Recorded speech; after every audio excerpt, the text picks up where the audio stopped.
For 2,000 years, we have imagined Cleopatra as the most beautiful woman who ever lived. Hollywood gave her the face of Elizabeth Taylor. Renaissance painters gave her milk-white skin and flowing red hair. The ancient Roman propaganda machine called her the seductress who toppled empires with a single glance. Now, forensic scientists have done something no historian dared to attempt, and the result has shaken the field of Egyptology to its core. This is what Cleopatra actually looked like.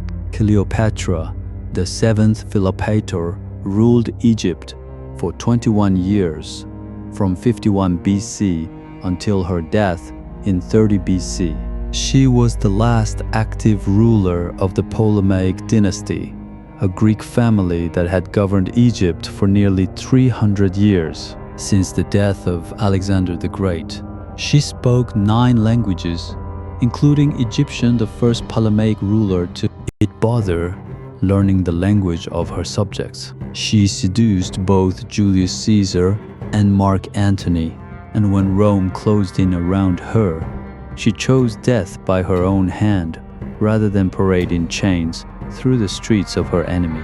But the one thing she never did in any verifiable record was sit for a portrait. Almost everything we believe about Cleopatra's appearance comes from sources written after her death, and most of them were written by her enemies. The Romans had a political incentive to portray her as a dangerous beauty. The medieval and Renaissance imagination filled in the rest. What we actually have is shockingly little. 3 things, in fact. First, coins. Around 40 surviving Cleopatra coins, minted during her reign, bear her profile.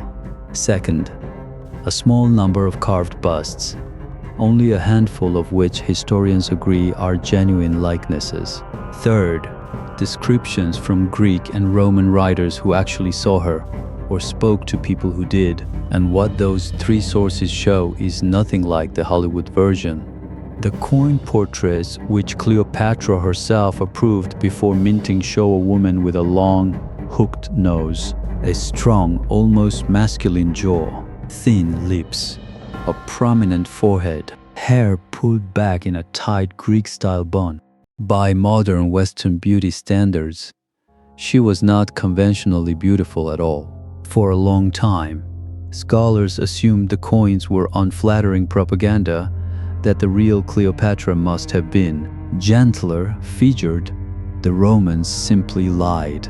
But coins minted by the same artists of other Ptolemaic queens showed those queens with softer, more conventional features. The harsh portraits of Cleopatra weren't a style choice.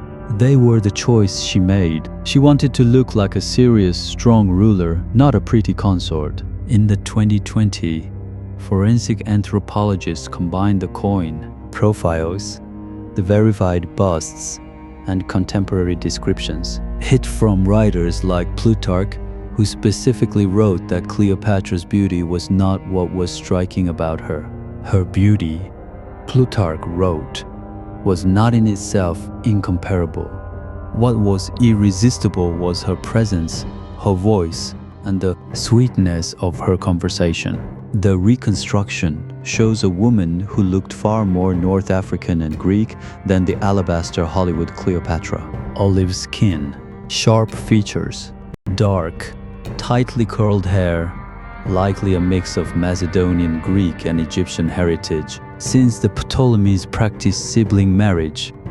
But Cleopatra's exact maternal lineage remains debated. Some forensic models go further and suggest possible North African or Syrian ancestry through her mother, whose identity is genuinely unknown. The result is a woman who looks intelligent, strong, and unmistakably regal, but almost nothing like the woman Hollywood put on screen. This is where it gets interesting. Cleopatra's real power was never her face. Plutarch is clear on this. So is Cassius Dio. so are the Egyptian records that survived. Her real weapon was her mind. She was educated at the Library of Alexandria. She studied medicine, mathematics, astronomy, philosophy. She negotiated diplomatic treaties in 9 languages. She managed the most strategically important grain economy in the Mediterranean. When Caesar met her, what won him wasn't her appearance. It was a 30-minute conversation in which she analyzed, hit Rome's political vulnerabilities with the precision of a war commander. The myth of Cleopatra the seductress is, in many ways, the Roman propaganda machine's revenge. They could not bear to admit they had been outmaneuvered politically by a foreign woman, so they reduced her to her sexuality. Hollywood inherited that lie and amplified it. So what did Cleopatra actually look like? Probably nothing like the alabaster goddess in your imagination. Probably a sharp-featured, olive-skinned, fiercely intelligent woman who didn't need beauty because she had something rarer, a mind that could move empires. The next time you see Cleopatra portrayed on screen, remember, the face is fiction. The intelligence was real. If you want to see the next mystery, including what happened to Cleopatra's tomb, which has never been found, subscribe. New mystery. Decoded every week. Cleopatra decoded. But her tomb is still missing.